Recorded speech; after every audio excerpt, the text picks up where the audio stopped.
Сыктывкаре почтили память Юрия Алексеевича Спиридонова. Сегодня ему бы исполнилось 84 года. К мемориальной доске на здании администрации главы члены регионального правительства возложили цветы, а также навестили место его захоронения. У Юрия Алексеевича было большое доброе сердце. Его профессионализм и неравнодушие к чужим проблемам вызывали восхищение и уважение среди коллег и жителей региона. Каждый день, не покладая рук, он работал на благо Республики Коми. В этом ему помогала мощная команда профессионалов, которую Юрий Алексеевич смог создать вокруг себя.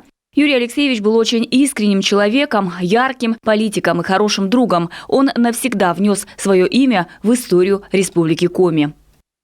Благодаря управленческим решениям первого главы Коми Юрия Алексеевича Спиридонова в Сыктывкаре возведен уникальный на северо-западе России кардиологический диспансер, образованная гимназия искусств Республики Коми и физико-математический лицей-интернат. Построен новый лабораторный корпус Академического института в Сыктывкаре и создан Республиканский благотворительный общественный фонд жертв политических репрессий «Покаяние».